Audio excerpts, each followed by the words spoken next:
आका अलैहिस्सलाम ने इरशाद फरमाया कि शब बरात को अल्लाह तबारक व तआला अपनी मखलूक की तरफ तवज्जो फरमाता है, बस वो अपने बंदों को माफ फरमा देता है।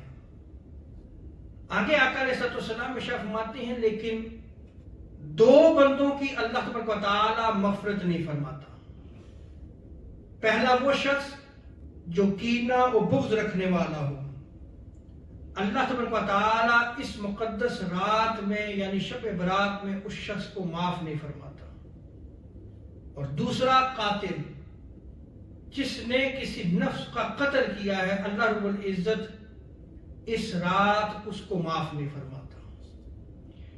इस हदीस मुबारका में गौर करें कि अल्लाह तबारक व तआला दो अशखास ऐसे हैं कि उनकी बख्शिश और मग़फ़िरत नहीं फरमाता, बाकी सबको मखलूक में से वो माफ फरमा देता है।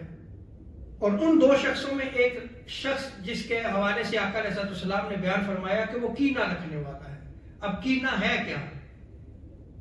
कीना टू हेट, यानी किसी शख्स की बुराई या उसके बारे में बुराई बंदा जो है वो अपने दिल में रखे और फिर उसको तकलीफ देने के लिए कोशिश करे, तदबीर करे, इसको कहते हैं कीना। यानी ये एक दिल की बीमारी है, ये एक बातिनी बीमारी है। ये ऐसी बीमारी है कि जो बंदे को खुद तबाह और बर्बाद तो करती ही है, यानी जो शख्स कीना परवर है वो खुद तो तबाह होता ही है। जैसे कि हदीस मुबारका में है कि रब ताला शब बरात को मखलूक पर नजर रहमत फरमाता है और अपनी मखलूक को माफ फरमा देता है, लेकिन जो कीना परवर है रब ताला उसको माफ नहीं फरमाता। तो ये उस बंदे की तबाही और बर्बादी तो है।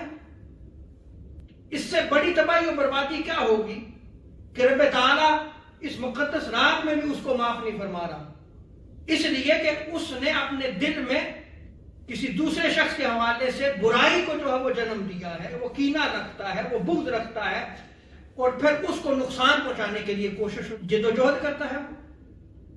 और इसी तरह वो माशरे का अमन और सुकून भी तबाह और बर्बाद करता है। इसीलिए आका अलैहिस्सलाम ने इरशाद फरमाया कि शब बरात को कीना परवर, ऐसा शख्स के जिसके दिल में कीना हो, उसकी बख्शिश नहीं फरमाता। सो ये रात जो आने वाली है इस शाबानुल मुअज़्ज़म में, हमें कोशिश करनी चाहिए कि इस बातिनी बीमारी से छुटकारा हासिल